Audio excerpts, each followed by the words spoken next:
Hey, I'm John Cannell, and today on Preppy Kitchen, we're making a show-stopping, delicious Easter bread. So let's get started. First off, I'm adding 1 cup of whole milk into a small-ish bowl. Here you go. 1 teaspoon of sugar.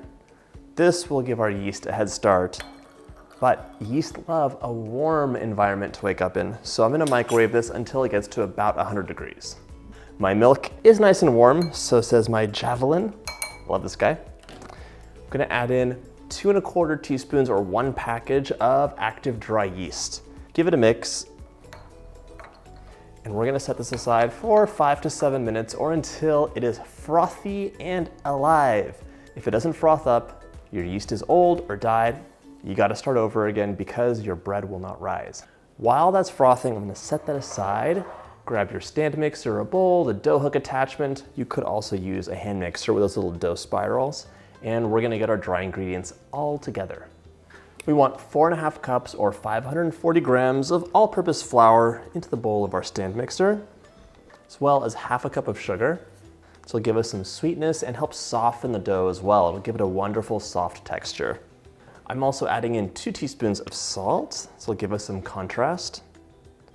This bread, by the way, reminds me so much of Greek Easter bread. I'm part Greek, and one of our family traditions was making tsureki, which is a similar type of enriched, wonderful dough. It has a different spice profile, and it has these red eggs. And there's this whole tradition of like the kids at the table in Easter, for Greek Easter, cracking the eggs. It's a whole thing. Basically, you have to crack someone else's egg without yours cracking. It's a hard-boiled egg. So it's all in how you hold it. Memories. All right, gonna give this a whisk just to distribute that sugar. And, oh, look at this. My yeast is very happy. Take a look, it's nice and foamy. Right now, I'm gonna add the yeast mixture into my dry ingredients, and into the same bowl, I'm gonna crack my eggs. I want 2 large room temperature eggs, and if you take a look at my little wooden carrier, you see I have some white eggs too. These white eggs are for the decoration on top, so don't crack your white eggs. Give your eggs a light beat. Just wanna break the yolks up, add those in as well. And I'm gonna let my mixer do all the work. So grab your mixer, get a dough hook, and we're gonna start turning this dough out. We're gonna add this onto our mixer, along with the dough hook, and mix on low for about 5 minutes until you have a soft, wonderful dough forming. But it's not gonna be ready because there's a ton of butter to add in here, and it's gonna make it so rich and amazing. And by the way, I needed to know all the details for the red egg game I played as a child. Well, it's called tsugrisma, which means clinking together. You play it with kokina avga. So basically you dye the eggs red. You could use onion skins if you want, but like no one does that anymore. And then you hold your egg like this, give it a crack, and the whole thing is you have to hold it in such a way that the egg has uniform pressure from your hands so that it can withstand a tap. If they tap your egg and your egg cracks, you lose and they win. And vice versa, the other way around, but you go around the table and everyone like has a crack at it, and the winner, we also got bragging rights, but it was really fun. After about 5 minutes, you can see my dough has come together. It's soft. Looks pretty good, actually. Doesn't seem like it's quite there because it rips, but we're not done yet, so it doesn't matter. I want 76 grams or 1/3 cup of room temperature butter so I could press my finger in. It'll depress really easily. I'm gonna cut this into small pieces and plop it in, and it'll get incorporated into the dough. I'm adding the butter about a tablespoon at a time. You wanna give it some time to incorporate, but let me tell you something, it's gonna be a little bit annoying just because the butter is gonna wanna like form like this giant plate at the bottom, like a plate of butter on top of your dough. So every once in a while, you can take the dough out the hook, plop a little piece right in the middle, and continue mixing. Just like that. So adding the butter in like this helps it really inhibits those gluten proteins from forming strong bonds, and it gives you, again, a softer bread. So adding the sugar, softer bread, adding the butter, softer bread. And you'll find the bread also has like a stretchier, like more loose texture that's really pleasant on the mouth. If this seems like a lot of work, it isn't, and it's so much easier than doing it by hand. This is an Easter bread recipe, but you can make it any time of year. Maybe just skip the eggs and you'll have some beautiful, delicious bread on your table. And you don't have to have this as a wreath shape. It could be braided into 1 or 2 big loaves. Ooh, look at this dough. Okay, I'm gonna mix it for just a little bit more. Then I'll show you the texture. All right, about 10 minutes later, I wanna show you this dough. It's not sticking to my fingers. It's tacky though, meaning it feels sticky. And it's stretchy. Look at that stretch. Do you see this? Nice and stretchy, not tearing. My mixer's done. Grab a big bowl and a little bit of oil. I'm gonna grease it up so it comes out really easily. You could have reused this bowl, but this dough is so rich that it kind of sticks a lot, so a greased bowl is a best practice. Unless you've had it up to here with dishes, in which case you can let the dough rise in here. Just do what I'm doing and scrape all the dough down to the bottom so it can release a little bit more easily. And by the way, you don't need egg dye for this. You don't have to get a whole set.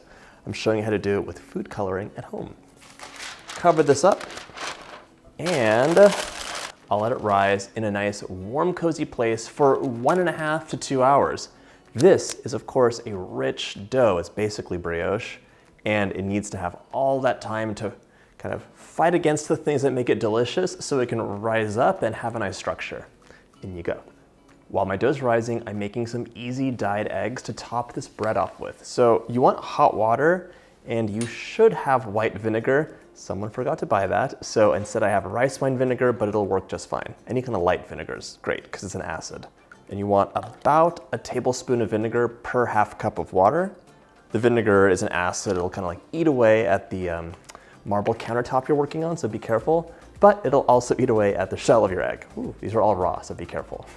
Right, now I'm gonna do 2 colors, soft pink and baby blue. This is gel food coloring, which is super concentrated. If you're using the kind you get at the supermarket, you'll wanna add some more in. The nice thing is if you use too much dye, it'll be okay. Just have your eggs in for less time. A little whisk does wonders. So I'm adding 3 eggs into each batch. I don't need that many eggs, but I have a safety in case something bad happens. So these will dye up for about 3 minutes. However, keep an eye on them because some stuff will happen pretty quickly. So be careful. Don't let them get too bright. Beautiful blue eggs. My fingertip's a little bit blue, but that's okay. The pink ones are a bit of a surprise. You can let me know in the comments if you think this looks good or if you're sad for me. So they have like a neat airbrushed effect to them. So I actually really like it. About 2 hours later, our dough has dramatically risen up. So right now we're gonna punch this down. Punch, punch, punch, punch, punch. And this gets turned out onto a lightly floured surface. And I'm about to conquer my fears of braiding bread. All right, stretch this into a bar. I'm gonna divide this into 3 equal pieces. And now we roll these into like a 28-inch long piece. So it's gonna be like a bit of rolling and stretching. 28 inches seems very long, but it's doable. It stretches. It's really more stretching than rolling. If you can do those complex bread braids or a plate, congratulations. Tell me your secrets. I wanna know them all because my brain does not work that way. 3 28-inch long ropes. Now we're gonna braid these together. So here's the deal. Tie the ends together, just like this. And now, how does this go? Oh boy. I can do it. Wait, I did it wrong. 1, 2, 3, 4, right? 1, 2, 3, 4. 1, 2, 3, 4. Okay, that's pretty good. Oh my gosh, major panic. So now we're gonna transfer this onto a sheet of parchment paper carefully and make a beautiful wreathed shape.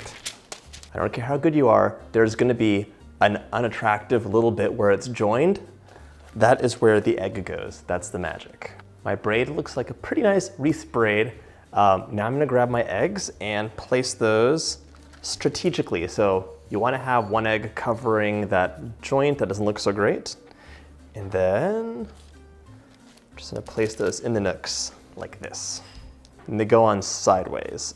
Now our bread's gonna rise for about half an hour to puff up. You might wanna nudge those eggs back down after that second rise and set that oven to 350 so it's nice and warm.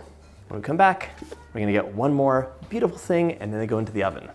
After that second rise, it looks puffed up and beautiful. I'm gonna give this a really quick egg wash just so it's nice and golden. Try and steer clear of the eggs because they'll bleed and look kind of weird. Finishing it off with a smattering of sprinkles. This looks so cute. And this is ready to go into the oven, 350 for 25 to 30 minutes or until it's golden brown. Let your Easter bread cool, give it a cut, and look at this amazingness. It smells divine. Pillowy soft, perfectly sweet, and with a little bit of butter, it might just be perfection. I hope you get a chance to make this recipe, and if you like this video, check out my Easter playlist.